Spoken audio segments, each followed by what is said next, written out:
ನಮಸ್ಕಾರ ಸ್ನೇಹಿತರೆ, ಹಂಪಿ ಟ್ರಾವೆಲ್ ಟೈಮ್ಗೆ ಸ್ವಾಗತ. ಸ್ನೇಹಿತರೆ, ಇಂದು ನಾನು ಭೇಟಿ ನೀಡುತ್ತಿರುವುದು ಸುಮಾರು 900 ವರ್ಷಗಳ ಇತಿಹಾಸವನ್ನು ತನ್ನೊಳಗೆ ಹೊತ್ತಿರುವ ಕಲ್ಯಾಣ ಚಾಲುಕ್ಯರ ಅದ್ಭುತ ವಾಸ್ತುಶಿಲ್ಪದ ಸಾಕ್ಷಿಯಾದ ಶ್ರೀ ಮುಕ್ತೇಶ್ವರ ದೇವಾಲಯಕ್ಕೆ. ಈ ಸ್ಥಳ ಇರುವುದು ಹಾವೇರಿ ಜಿಲ್ಲೆಯ ರಾಣೆಬೆನ್ನೂರು ತಾಲೂಕಿನ ಚೌಡಯ್ಯ ದಾನಾಪುರ ಎಂಬ ಗ್ರಾಮದಲ್ಲಿ. ಈ ದೇವಾಲಯದ ಪ್ರತಿಯೊಂದು ಕಲ್ಲಿನಲ್ಲೂ ಇತಿಹಾಸ ಮಾತನಾಡುತ್ತದೆ. ಪ್ರತಿಯೊಂದು ಶಿಲ್ಪವೂ ಒಂದು ಕಥೆಯನ್ನು ಹೇಳುತ್ತದೆ. ಹಾಗಾದರೆ ಈ ಅಪರೂಪದ ಶಿವಾಲಯದ ಇತಿಹಾಸ, ಶಿಲ್ಪಕಲೆ ಮತ್ತು ವೈಶಿಷ್ಟ್ಯಗಳನ್ನು ತಿಳಿದುಕೊಳ್ಳೋಣ. ಅದಕ್ಕಿಂತ ಮುಂಚೆ ನೀವಿನ್ನೂ ನನ್ನ ಹಂಪಿ ಟ್ರಾವೆಲ್ ಟೈಮ್ ಚಾನಲನ್ನು ಸಬ್ಸ್ಕ್ರೈಬ್ ಮಾಡಿಲ್ಲ ಅಂದರೆ ಸಬ್ಸ್ಕ್ರೈಬ್ ಮಾಡಿ, ಲೈಕ್ ಮಾಡಿ, ಶೇರ್ ಮಾಡಿ ಹಾಗೂ ಕಾಮೆಂಟ್ ಮಾಡೋದನ್ನು ಮರಿಬೇಡಿ. ಬನ್ನಿ ಸ್ನೇಹಿತರೆ, ನಾವೀಗ ಇದ್ರ ಬಗ್ಗೆ ತಿಳಿದುಕೊಳ್ಳೋಣ. ಈ ದೇವಾಲಯ ನೆಲೆ ನಿಂತಿರುವುದು ತುಂಗಭದ್ರಾ ನದಿ ತಟದಲ್ಲಿ. ಈ ಮುಕ್ತೇಶ್ವರ ದೇವಾಲಯವು ಸುಮಾರು 9 ಶತಮಾನಗಳಿಂದ ಕಾಲದ ಪರೀಕ್ಷೆಯನ್ನು ಎದುರಿಸುತ್ತಾ ಇಂದಿಗೂ ಭವ್ಯವಾಗಿ ನಿಂತಿರುವ ಈ ದೇವಾಲಯವು ಕಲ್ಯಾಣ ಚಾಲುಕ್ಯರ ಶಿಲ್ಪಕಲೆಯ ಅದ್ಭುತ ಮಾದರಿಯಾಗಿದೆ. ಸ್ನೇಹಿತರೆ, ನನ್ನ ಎದುರಿಗೆ ನೀವು ನೋಡ್ತಾ ಇದ್ರೆ ಭವ್ಯವಾದ ಗರುಡಗಂಬ. ದೂರದಿಂದ ಎಷ್ಟು ಸುಂದರವಾಗಿ ಕಾಣ್ತಾ ಇದೆ ನೋಡಿ ಈ ಮುಕ್ತೇಶ್ವರ ದೇವಾಲಯ. ಪೂರ್ವಾಭಿಮುಖವಾಗಿ ನಿರ್ಮಾಣಗೊಂಡಿರುವ ಈ ದೇವಾಲಯವು ಗಾತ್ರದಲ್ಲಿ ದೊಡ್ಡದಾಗಿರದಿದ್ದರೂ ಅದರ ಕಲಾತ್ಮಕ ಸೌಂದರ್ಯ ಮಾತ್ರ ಅಸಾಧಾರಣವಾಗಿದೆ. ಈ ದೇವಾಲಯದ ಕುರಿತು ಕ್ರಿಸ್ತಶಕ 1192ರ ಶಾಸನದಲ್ಲಿ ಉಲ್ಲೇಖ ದೊರೆಯುತ್ತದೆ. ಆ ಶಾಸನದಲ್ಲಿ ಈ ದೇವಾಲಯವನ್ನು ಮುಕ್ತೇಶ್ವರ ಎಂದು ಉಲ್ಲೇಖಿಸಲಾಗಿದೆ. ಶಾಸನಗಳ ಪ್ರಕಾರ ಈ ದೇವಾಲಯವನ್ನು ಕ್ರಿಸ್ತಶಕ 1115ರಿಂದ 1120ರ ನಡುವೆ ಜಟಾಚೋಳ ವಂಶದ ಗುತ್ತರಸರ ಮಾಂಡಳಿಕನಾಗಿದ್ದ ಮಲ್ಲ ಅಥವಾ ಮಲ್ಲಗಿ ನಿರ್ಮಿಸಿದನೆಂದು ತಿಳಿದುಬರುತ್ತದೆ. ಕಾಲಕ್ರಮೇಣ ದೇವಾಲಯದಲ್ಲಿ ಕೆಲವು ಹಾನಿಗಳಾಗಿದ್ದರಿಂದ ಕ್ರಿಸ್ತಶಕ 1225ರ ಸುಮಾರಿಗೆ ಕಾಳಮುಖ ಸಂಪ್ರದಾಯದ ಶಿವದೇವರು ಈ ದೇವಾಲಯವನ್ನು ಜೀರ್ಣೋದ್ಧಾರ ಮಾಡಿಸಿದರು. ಸ್ನೇಹಿತರೆ, ಇಲ್ಲಿ ಪುರಾತನ ವೀರಭದ್ರ ದೇವಾಲಯ ಕೂಡ ಇದೆ. ಇಲ್ಲಿ 2 ಶಿವಲಿಂಗದ ದೇವಸ್ಥಾನ ಮತ್ತು ಒಂದು ಭದ್ರಕಾಳಿ ದೇವಸ್ಥಾನ ಕೂಡ ಇದೇ ವೀರಭದ್ರ ದೇವಸ್ಥಾನದಲ್ಲಿ ನೋಡಬಹುದು.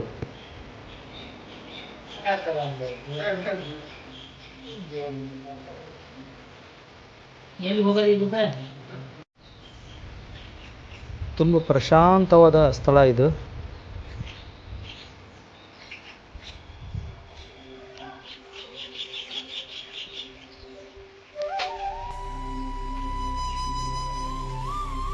ದೇವಸ್ಥಾನದ ಒಳಗಡೆ ಮತ್ತೊಂದು ಶಿವಲಿಂಗದ ದೇವಸ್ಥಾನ ಇದೆ. ಅದ್ಭುತವಾದ ಶಿವಲಿಂಗದ ದೇವಸ್ಥಾನ.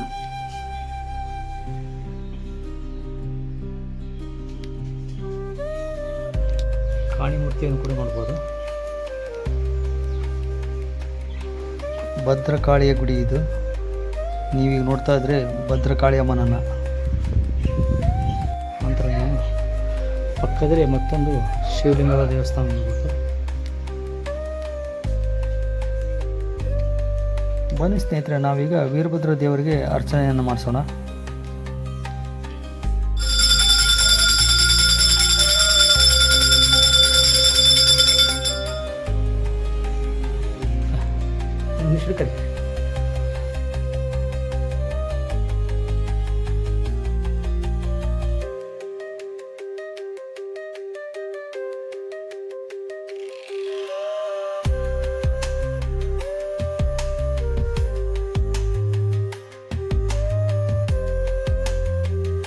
ಈ ವೀರಭದ್ರ ದೇವರ ಬಗ್ಗೆ ಇಲ್ಲಿನ ಅರ್ಚಕರಾದ ವೀರಭದ್ರನವರು ತಿಳಿಸ್ಕೊಡ್ತಾರೆ. ಬನ್ನಿ ತಿಳ್ಕೊಳ್ಳೋಣ.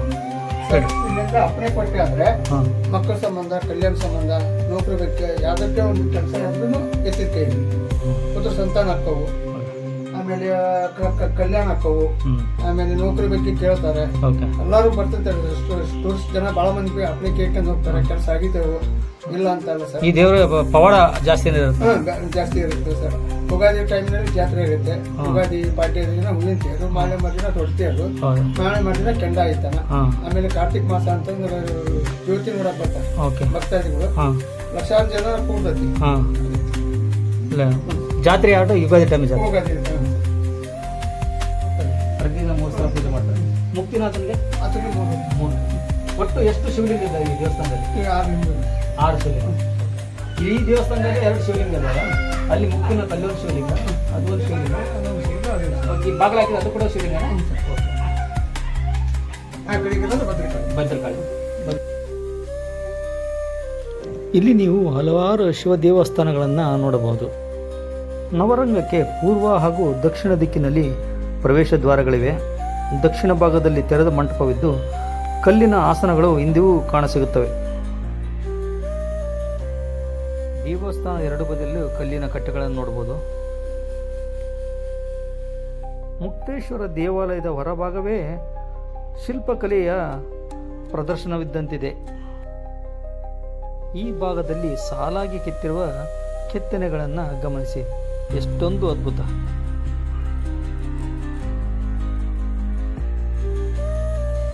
ಈ ದೇವಸ್ಥಾನದಲ್ಲಿ ಒಟ್ಟು 6 ಚಿಕ್ಕ ಶಿವಾಲಯಗಳನ್ನು ನೋಡ್ಬೋದು. ವಿವಿಧ ಭಾಗಗಳಲ್ಲಿ ಸರ್ಪಕನ್ಯೆ, ಗಣೇಶ, ಸೂರ್ಯ, ವೀರಭದ್ರ, ಯಕ್ಷ ಹಾಗೂ ಕಾಮದೇವನಂಥ ಅಪರೂಪದ ಶಿಲ್ಪಗಳನ್ನು ಕೆತ್ತಲಾಗಿದೆ. ಮುಕ್ತೇಶ್ವರ ದೇವಾಲಯದ ಬಾಗಿಲನ್ನು ಗಮನಿಸಿ, ನೀವು ನೋಡಿ ಈ ಸೂಕ್ಷ್ಮ ಕೆತ್ತನೆಗಳು ಎಷ್ಟೊಂದು ಅದ್ಭುತವಾಗಿ ಶಿಲ್ಪಿಗಳು ಕೆತ್ತಿದ್ದಾರಂತ. ಈ ಶುಕನಾಸ ಮತ್ತು ಅದರಲ್ಲಿ ಕೆತ್ತಿರುವ ಕೀರ್ತಿಮುಖ ಅತ್ಯಂತ ಆಕರ್ಷಕವಾಗಿದೆ.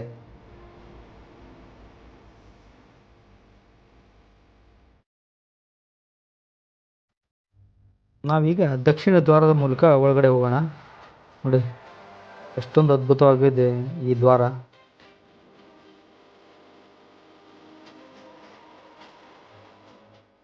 ದೇವಾಲಯದ ನವರಂಗವು ಈ ದೇವಾಲಯದ ಪ್ರಮುಖ ಆಕರ್ಷಣೆಗಳಲ್ಲಿ ಒಂದಾಗಿದೆ. ಇಲ್ಲಿ 4 ಹೊಳಪಿನಿಂದ ಮಿನುಗುವ ಕಲ್ಲಿನ ಕಂಬಗಳಿದ್ದು ಚಾಲುಕ್ಯ ಶಿಲ್ಪಿಗಳ ಅದ್ಭುತ ಕೌಶಲ್ಯವನ್ನು ತೋರಿಸುತ್ತವೆ.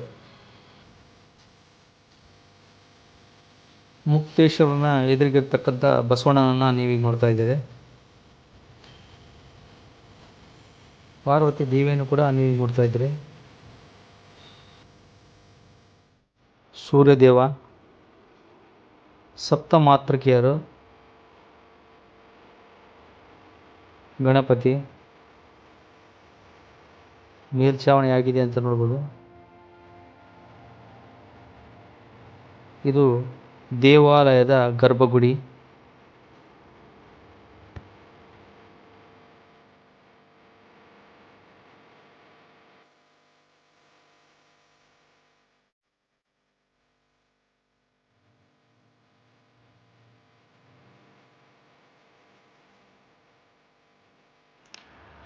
ಸ್ನೇಹಿತರೆ, ನೀವೀಗ ನೋಡ್ತಿದ್ರಲ್ಲ, ಇದೇ ಮುಕ್ತೇಶ್ವರ ಶಿವಲಿಂಗ. ಎತ್ತರದ ಪಾಣಿಪೀಠದ ಮೇಲೆ ಶಿವಲಿಂಗವನ್ನು ಪ್ರತಿಷ್ಠಾಪಿಸಲಾಗಿದೆ. ಗರ್ಭಗೃಹದ ಸರಳತೆ ಮತ್ತು ಗಂಭೀರತೆ ಭಕ್ತರಲ್ಲಿ ವಿಶೇಷ ಭಕ್ತಿಭಾವವನ್ನು ಮೂಡಿಸುತ್ತದೆ. ಓಂ ನಮಃ ಶಿವಾಯ. ಓಂ ನಮಃ ಶಿವಾಯ.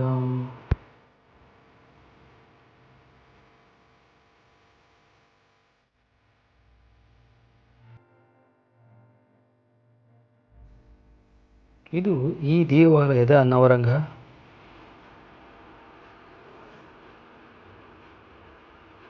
ಮತ್ತೊಮ್ಮೆ ನಿಮಗೆ ಮುಕ್ತೇಶ್ವರನ ದರ್ಶನ ಮಾಡಿಸ್ತಾ ಇದ್ದೀನಿ. ದೇವಾಲಯದ ಕೆತ್ತನೆಯನ್ನು ಸೂಕ್ಷ್ಮವಾಗಿ ಗಮನಿಸಿ ಸ್ನೇಹಿತರೆ, ಅಷ್ಟೊಂದು ಅದ್ಭುತವಾದ ಕೆತ್ತನೆ ಅಂತ ಹೇಳ್ಬೋದು ಇವನ್ನ.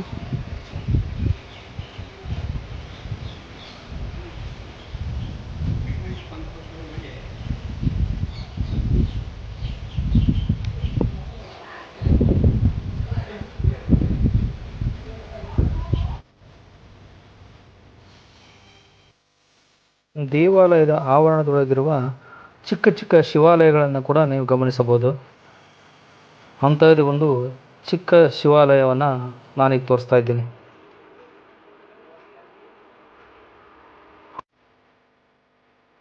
ಎಲ್ಲಿ ನೋಡಿದ್ರಲ್ಲಿ ಶಿವ ದೇವಾಲಯಗಳನ್ನೇ ನೀವು ಇಲ್ಲಿ ನೋಡಬಹುದು.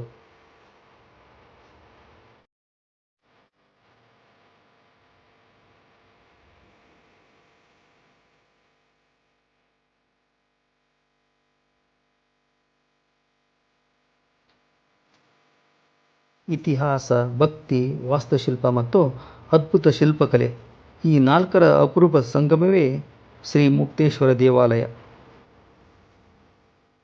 ಮುಕ್ತೇಶ್ವರ ದೇವಾಲಯ ಸುಮಾರು 900 ವರ್ಷಗಳ ಹಿಂದೆಯೇ ನಿರ್ಮಾಣಗೊಂಡ ಈ ದೇವಾಲಯ ಇಂದಿಗೂ ತನ್ನ ಸೌಂದರ್ಯವನ್ನು ಕಾಪಾಡಿಕೊಂಡು ಬಂದಿದೆ.